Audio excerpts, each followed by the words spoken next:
Now, I had done some things that I shouldn't have done, you know. I was involved with a guy that was, I wasn't involved with him. I was in business with a guy, and we were buying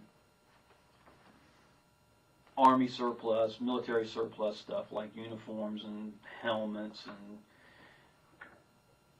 you know, just bullshit.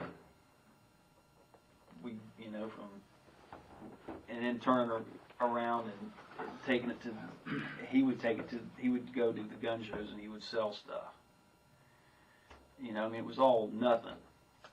And then he started into where he wanted to become an ammo dealer, so he started dealing in ammo. And this guy he was getting his ammo from, appeared to me to be a fence.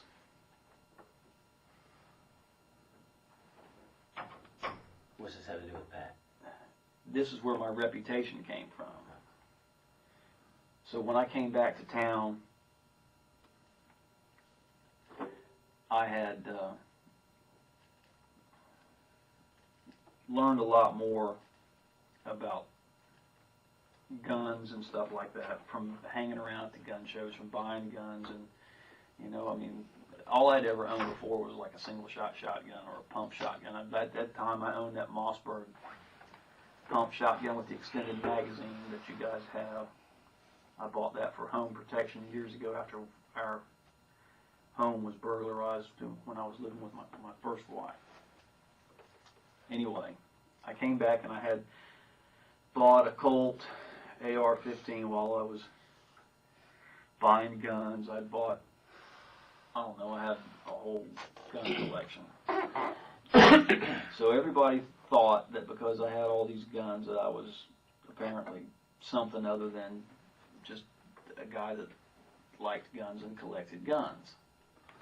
You know, I had antique guns, I had all kinds of guns anyway. So that was, I don't know how the rumor got started. I don't know why it got put out there.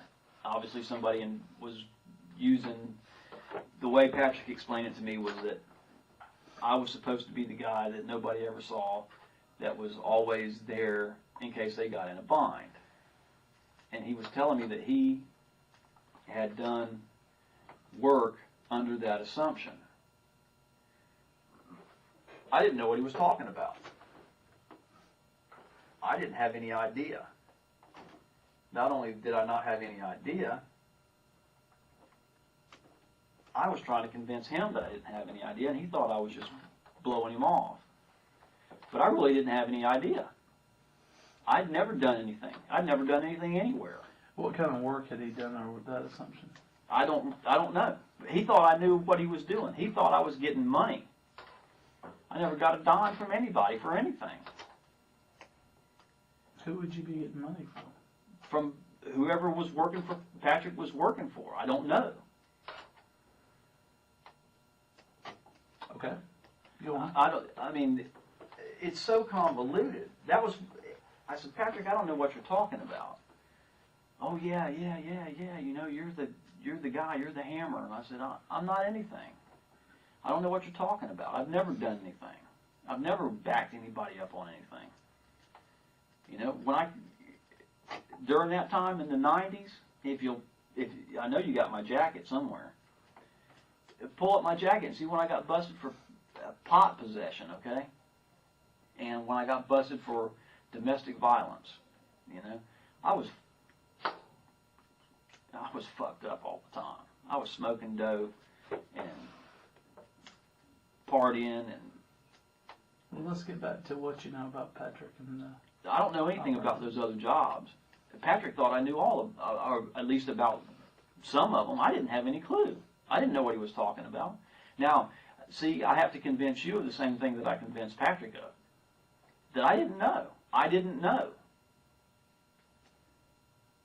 But he thought I knew, and he was convinced I knew. But I didn't know. That's why Patrick, I think... What do you know now? Came to me about what? The jobs. I don't know anything about the jobs. He never talked about them.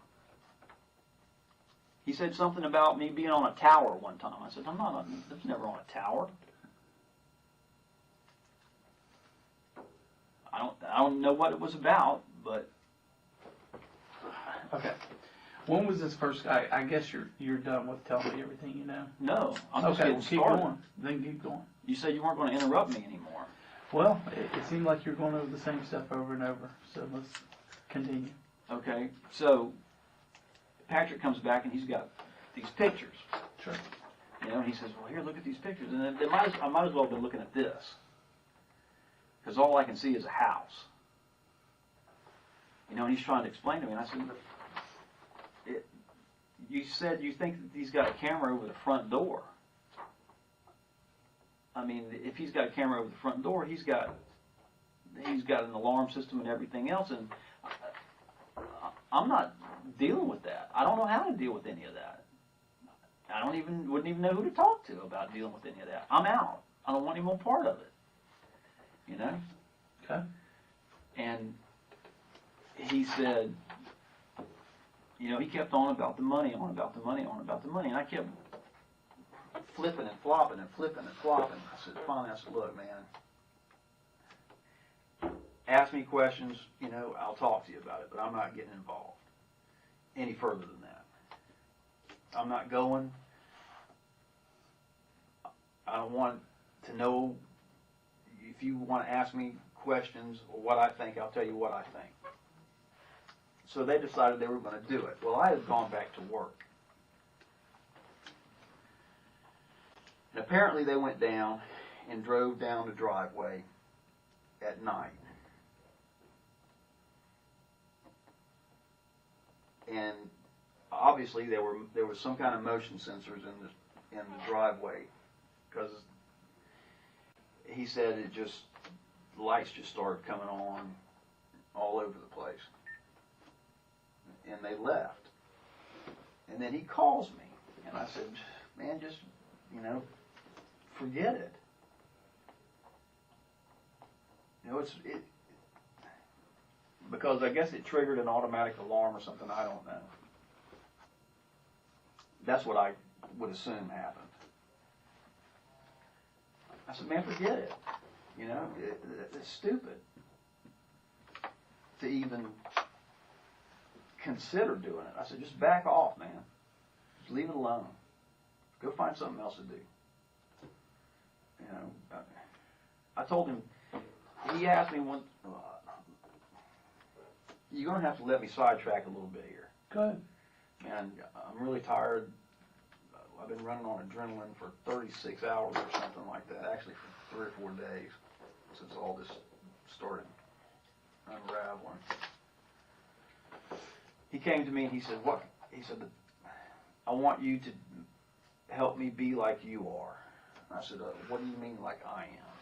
He said, I want you to help me find whatever that piece is that you have in you. And I said, I can't help you with that. You have to find that on your own. I found it on my own after my father died, which was when I got popped for DUI after my dad died, and I just hit the bottom. That's when I went offshore for the first time. I had to get myself straight. And I knew if I went offshore, I couldn't party anymore. I couldn't smoke dope. I couldn't snort cocaine. I couldn't drop acid, take pills, or nothing like that. I had to be straight. So I went offshore and I cleaned myself up, and I came to live with the past, my mistakes, and to realize that it's better to just try to be a good person. Okay?